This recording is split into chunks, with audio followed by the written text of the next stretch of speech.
Hello, my name is Anne Marie Cannon, and I'm the host of Armchair Historians. What's your favorite history? Each episode begins with this one question. Our guests come from all walks of life. YouTube celebrities, comedians, historians, even neighbors from the small mountain community that I live in. They're people who love history and get really excited about a particular time, place, or person from our distant or not so distant past. The jumping off point is the place where they became curious, then entered the rabbit hole into discovery. Fueled by an unrelenting need to know more, we look at history through the filter of other people's eyes. Armchair Historians is a Belgian Rabbit production. Stay up to date with us through Twitter, Facebook, and Instagram. Wherever you listen to your podcast, that is where you'll find us. Armchair Historians is an independent, commercial-free podcast. If you'd like to support the show and keep it ad-free, you can buy us a cup of coffee through Ko-fi, or you can become a patron through Patreon. Links to both in the episode notes. Hello, fellow Armchair Historians. I just want to say that this episode has it all. Several weeks back, we put out a call for spooky stories on Twitter. The response was incredible. This is one of the Halloween season episodes that resulted. Host of Horrifying History podcast, Brenda Ganske, has crafted a truly horrifying history true crime tale. Now, this true crime history has everything, including horse hauntings, successful squatters, angry townspeople, murders, and much more. Sit back, fellow armchair historians, and buckle up while the host of Horrifying History podcast enchants you with the true story of the Black Donnellys. Brenda Ganske, welcome, and thank you for being here today. Thanks for having us. I'm so excited because this is one of the histories I was almost tempted today to look up. I have no idea about it. So tell me a story. What's your favorite history that we're going to be talking about today? Well, on our show, we tell a lot of haunted stories, like haunted places, or we do talk about historical true crime. But there's always just been one story that always is fair, or like just sits in the front for me, always has. And it's the story of the Black Donnellys. There's a couple reasons behind that, to be honest with you. Firstly, I think it's because when people hear of Canada, they just think we're all nice and polite and say sorry a lot. And as much as that is a stereotype is true, and I'm sorry for saying it, couldn't resist, it's not always that way. And there is a lot of bad stuff that happens up here. And historically, there has been a lot of really rough stuff. And this story specifically, it's been very popular in Canadiana. It's so severe. It is part of our heritage, but also it's a story that if you go anywhere in the country, it's highly likely somebody's heard about it. And that's why I think I enjoy it so much, is because there's always great tales about haunted places, but also looking into them. A lot of them are actually exaggerated through the years, and they're exaggerated for a lot of different reasons. Like sometimes it's to bring tourists in, sometimes it's just to further demonize what actually happened. But in the story of the Black Donnellys, none of this applies. So I'm just going to give my disclaimer. Okay. The tale I'm going to tell you is actually exactly how it happened. It's not exaggerated. Okay, I'm so excited. I do want to tell you that my ancestors came over to Canada and were in Ontario, and then they came down to the United States. So I feel like these are my people. Where do you know whereabouts they went in Ontario? Oh yeah, Woodstock. You're actually close. Okay, and St. Catharines. Yep. So basically, your ancestors were near that area at that time. Oh. Yes. Yay. Now, yay. They weren't involved, but hopefully. And the reason I'm saying that is because I'm going to give my disclaimer of it actually is a case of extreme hatred, and it's targeted against one specific family. And it just shows corruption at the highest levels. And it really shows about how anger can overflow, and it can create a whole community that just had a taste for blood. Can I get more of a disclaimer in there for you, for your listeners? It's going to be a little rough. I think we're going to love it. We're going to put our seatbelts on and go for the ride. Put your seatbelt on because we're about to go. So the tale that I'm going to tell today actually starts back in Ireland, and it starts with a young couple who fell in love. And their names were James and Joanna Donnelly. And they were married very shortly after their courtship in their homeland in about 1840. So they had their first son, who they named John Jr., and the three together immigrated over to Canada. Now, after they settled, they actually had more children, and 7 more to be exact. And they wanted to settle down onto a homestead. They decided to go to an area it's a township of Biddulph, and it's near London, Ontario, which is actually right near to St. Catharines, where your ancestors were from. And like many communities that was in Ontario during the 19th century, this community was dealing with constant crime, and the crime ranged anything from robbery to assault to murder. Now, also during that time, bringing anybody to justice was not easy, and there was a couple different reasons behind that, because the majority of the constables were not trained at all. They were often the criminals themselves, so that makes it a little more difficult to get a lawless land to be following the law. Also, for various different reasons, the courts at that time actually weren't handing out a punishment what people think were reasonable either. So all that in combination put it like the wild, wild west out there. So after they moved to the area, the Donnellys decided to settle on a land that did not belong to James legally. They became squatters. Now, this land was actually owned by a company called the Canada Company, and they leased it to a man named James Grace. It's unsure if James ever knew if the land was owned by anybody, and honestly, squatting at that time was a common frontier practice, and it was supported by the courts under common law property rights. So what he wasn't doing anything illegal at the time. So in 1856, a man named Patrick Farrell bought the land from James Grace. So when Patrick immigrated from Ireland to go take his property into possession, he was really shocked to see the Donnelly family living there. So he got really mad. He went to court. And in 1857, he tried to get the Donnellys evicted from that property. Well, the disputants actually then agreed in court to allow James to keep him reside on 50 acres of land, which actually was way less than what the Donnellys cleared over the 10 years they occupied it. Now, even though there was an agreement and it was all legal and made in court, Farrell would often, whenever he would see one of the Donnellys in public, he would just start vocally attacking him. And on June 27th, 1857, Farrell actually attacked Donnelly at a public event. So he threw a handspike at him. So apparently these things just lie all over the ground. So James actually then grabbed another handspike in self-defense and threw it at him, and he actually killed Farrell. So when that happened, the first thing James did was he went and hid for the next 2 years before he went and turned himself into trial. Now, James was sentenced to be hanged for his crime in 1859 because, again, back then the self-defense thing was not really thought about. So he was actually determined to go and hang, but his wife Joanna actually submitted a petition for clemency. So what happened is James had his sentence reduced to 7 years in Kingston Penitentiary in Kingston, Ontario.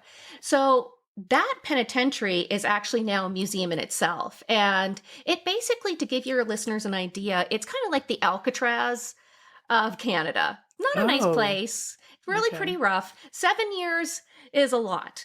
So meanwhile, in 1873, the Donnelly stagecoach line was started by William Donnelly, who was James's son, and it was a major success. So William, he managed the company with his brothers Michael, John, and Thomas, and the company rivaled the official stagecoach line at that time, which was in place since 1838. So the competition fell to pressure, and they sold their company to a man named Patrick Flanagan, and he was determined to just drive the Donnellys out of business. So this now set a stage for the feud between the Donnelly stagecoach line and the Flanagan and Crawley stagecoach line, and they started destroying each other's property. They would burn it down. The horses were beaten or killed. You name it, they were doing it. So, but here's the thing. Both were doing it. But the community blamed all the violence on the Donnellys because they were saying, oh, they're just troublemakers. And this just ruined their reputation even further. So as the tension was building towards the family, they just started getting charged with many things, including assault, robbery, arson, trespassing, verbal assault, attempted murder, assaulting a police officer. But the Donnellys always went to court, and they were always found not guilty in a court of law. And this just really peeved off the community even more and make them really start to hate the family. So then in June of 1879, this is where things start going drastically downhill. So a man named Father John Conley, he created what he called the Peace Society in the county before he started preaching to his parish about the activity that was occurring and his thoughts on who was responsible, which is pretty irresponsible of him to do, but they listened. He started asking everybody to pledge support by having their homes searched for stolen property.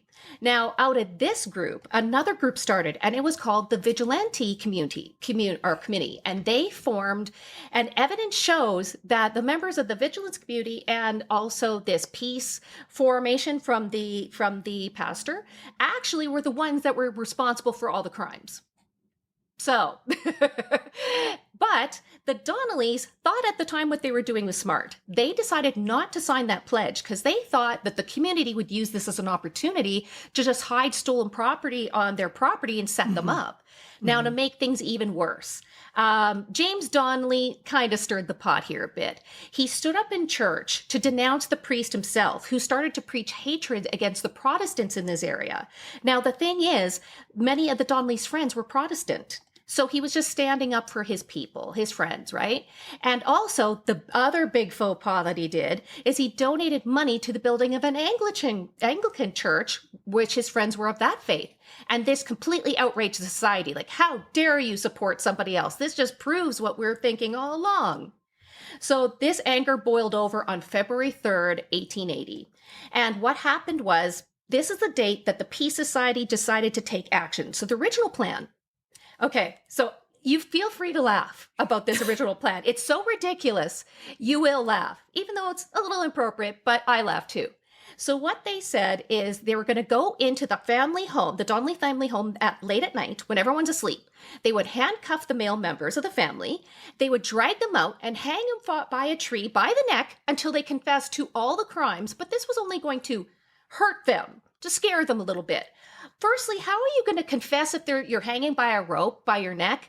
And secondly, oh, that's only to hurt them? Really? So this was their grand plan. So to help with this, the Peace Societies decided to set up patrols to survey the property, to figure out when they're going to be home and not, and how to get onto that property without being detected by anybody. So on February 2nd, James and his son went to town to go pick up a boy named Johnny O'Connor. He was a relative. Now, Johnny was going to stay overnight, and then he was going to, the next day, look after the farm when the family's going to court for the last round of charges that were put against them. So at about 1 a.m. on February 3rd, the Peace Society decided to get together, and they started drinking to gain their liquid courage before they mounted their attack. When they got empowered with enough liquor, they walked over to the Donnelly home and surrounded the perimeter of the property. Now, a constable of the area, his name was James Carroll. He entered the unlocked home. He handcuffed Joanna and James's son, Tom, who was asleep. So after he handcuffed him, he woke him up and said he was under arrest, which woke up Joanna and her niece Bridget, who was visiting from Ireland. Now, the commotion also woke up John, who asked Constable Carroll, what are the charges? And then Tom asked for the constable to read the arrest warrant, and since this was just a big farce, the constable gave the signal to the Peace Society, who was outside, to start to swarm the house with their clubs. So at this point, the Peace Society broke into the house and started beating up John, Joanna, and Tom. Now, Bridget was able to escape, so she ran upstairs to hide. Now, Johnny also hid. He actually was hiding under John Donnelly's bed, but since the men didn't actually know he was on the property, they didn't go looking for him. So John was hit repeatedly in the skull until he died. Joanna, she actually fought really hard against her attackers, but she was beaten and killed by the constable himself. Now, Tom was able to break free from his attackers and he started running towards the front door to escape. But as he was running, he was stabbed multiple times with a pitchfork. When he fell onto the ground, several men carried his body into the kitchen where his parents' bodies were placed, and they decided to remove his handcuffs. Now, after this, just to make sure Tom was dead, they just hit him in the head several more times just to make sure they were good. Then the men went upstairs, they found Bridget, who was hiding, and they beat her to death. So they carried her body downstairs and they put her with the rest of the family. Meanwhile, when all this is going on, one of the men decided to kill and decapitate the family dog because the dog started to bark.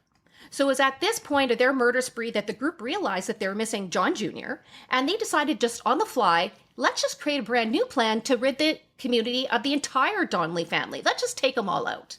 So what they did is they lit the house on fire with the bodies inside, and they went hunting for John Jr.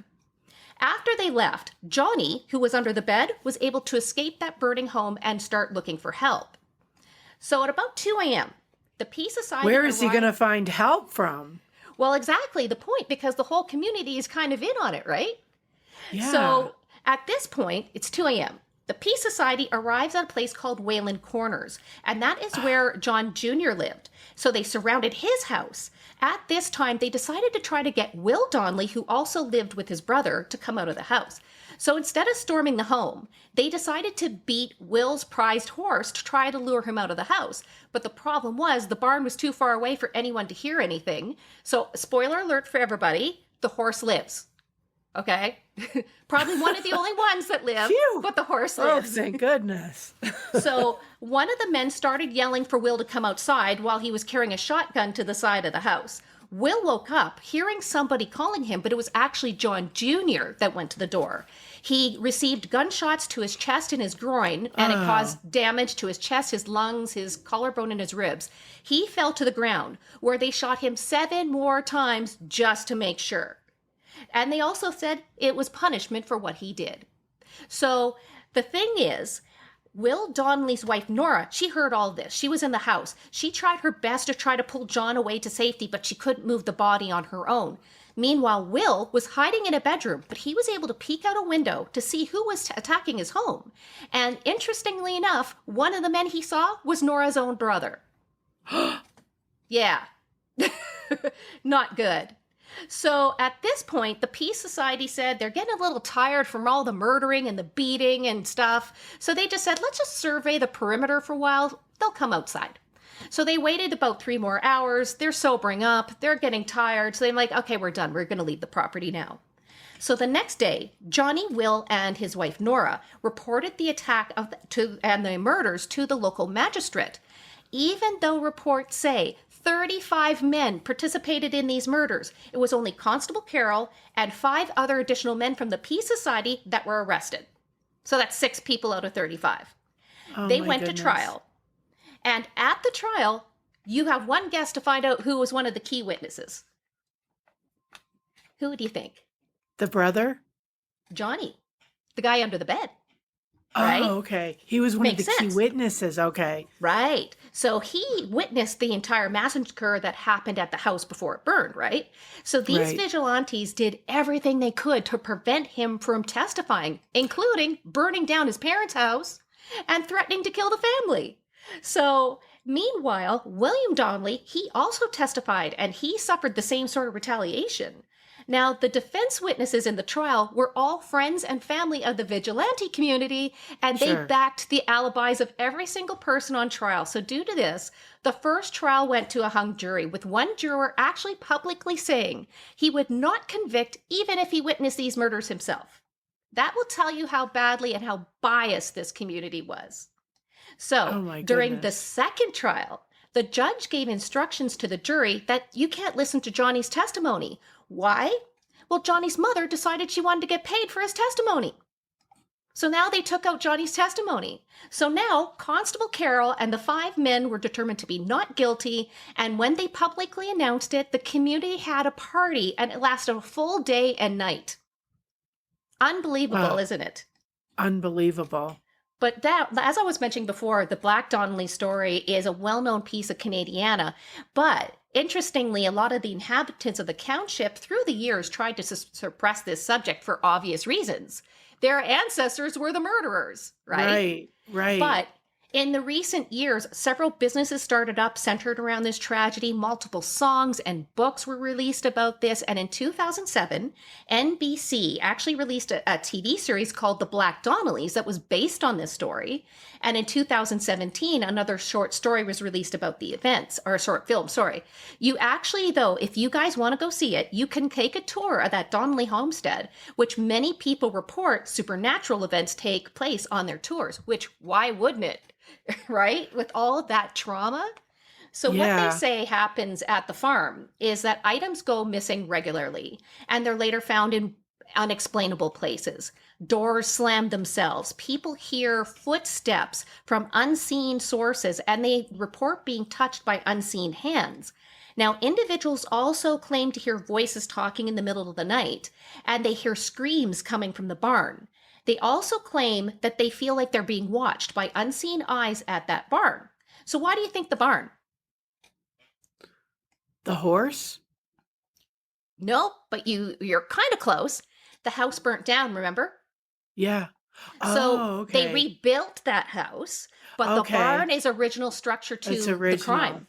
Right. Okay. I do ghost tours here in Georgetown, Colorado, and that's one of the things that I say is that paranormal activity is attracted to what is physical and what is familiar. Exactly. And that barn is original to the time. Now, the interestingly too, it's not just the barn that is a hotspot. There has been so many reports of shadow people and ghostly figures throughout this entire property. It got so bad that the family who purchased the property after the deaths called the local priest to do last rites and bless the property. So even so, it's still said that the activity is still very extreme to this day, and it's one of the most haunted sites in Canada. Now, in addition to all this, the road where the vigilantes walked is supposedly haunted now. It's said that horses, which you brought up earlier, horses will not go down that road at the night of February 3rd, and if they do, the horse will die soon afterwards. Also, it said that horses will not walk on the Donnelly property at all. And in case you thought, no, there's not enough ghost stories here, people report seeing headless horses galloping throughout this township, and live horses throughout the township supposedly go berserk on a regular basis for reasons that they have no idea why. My thought is maybe this is just revenge against the Peace Society beating Will's prize horse. Yeah. I hope it is. It's crazy, isn't it? And this happened in Canada. Well told. Well told. I have to say, you told that story very, very well. Well, it's a new rabbit hole for me. Thank you very much. You're dying to see if your relatives were there, aren't you? I wish I could find out what they thought about it. Like, It would have been in the news when they were there. Definitely. I would imagine so. Well, I wonder how it was depicted in the news. Was it depicted in other places? In the area, well, the thing is, that's how they developed the terminology being called the Black Donnellys for years as a way to kind of enable that behavior, and that they got away with it. They pushed the narrative that the Donnellys were just evil human beings, that they deserved what they got. But as the years went by and historians started taking a look, they realized, no, not so much. It's a story of people not liking each other and people behaving badly, and that accelerating to a point that encompasses an entire community, right? Wow. And I'm not saying the Donnellys were innocent. They definitely weren't. But were they guilty of everything? Absolutely not. Nobody deserves to be killed in that way. And no burning of stagecoaches really is worth that retaliation. No, definitely not. Since 2016, I was wishing that my ancestors would have stayed in Canada because of similar, behavior and ideology and but it's human nature at its worst, and still is present in the world today. So absolutely. And the thing is, and that's why I love telling this story, is again, the reputation of Canada is that you're all nice and you say thank you and please and open doors. And no, not everyone is like that. And it doesn't matter where you live. There is always something that needs to change no matter where you're at. There is always bigotry, there's always racism, and it's our responsibility to tell stories like this to indicate that these things happen, because they still happen today in different ways, and if you don't talk about it, it will happen again. Yeah. Well said. Well said. So is that what your fascination with horrifying history is? Is it to tell the story so that we learn from history, or is there a darker part of you? First of all, tell us what your podcast is. Well, Horrifying History, how I came up with the idea of it 3 years ago, I never even listened to a podcast ever. And my girlfriend announced on social media that her and her brother were starting a true crime-based, paranormal true crime-based podcast. I got to support my girl, so I'm listening to the show. And I really absolutely fell in love with podcasting because it reminds me of way back when there was only terrestrial radio. It's so controlled and you can't say a lot. And then they invented satellite radio. And then with that came so much freedom. And I see podcasts as an extension of that. So much so, I actually am on a radio show in Georgia the last Wednesday of every month, so tomorrow. And that is what, talking to the station manager, he's saying the evolution is that terrestrial radio is becoming more talk radio. Because that is, if you want to download a song, you can just go onto iTunes and download it, right? So, right. And that is what I'm loving, is podcasting is now influencing terrestrial radio to evolve it to be something similar. And I love the fact that I can listen to whatever I want. But with that said, I started looking for exactly what I wanted, and I couldn't find it. The thing is, when it comes to horror genre, it always seems to be a lot the same. You tell spooky stories or personal experiences, which I like. There's a reason why it works. But then you look at true crime genre, and it is always the same formula, which again, because it works and it has to be. Person does a crime, we talk about that, you catch the bad guy and all's good in the world, or it's a call for action because you don't find that guy and we have to help solve the crime. But I thought, why aren't we mixing the two? We really need to take a more investigative look at a lot of the events that happen that are supposedly paranormal. And why don't we just take a look at it and see what the history tells us? Let's see what the facts and the documentation shows us. And let's do a study of this. Can it happen? And that is, as soon as I thought of that, that's where Horrifying History just poof in my head. And I'm like, I totally can't do this. There's no way. Because honestly, I was moving from Western Canada to Eastern Canada. I didn't have time. But as I'm driving the 7 days across Canada, all I'm thinking in my head is logos, show ideas. And I'm like, oh no, this is not good. So it was actually a couple months after I arrived here that I started developing Horrifying History. I love it. I listened to your latest episode, From Russia with Love. It is truly horrifying. So what is your format?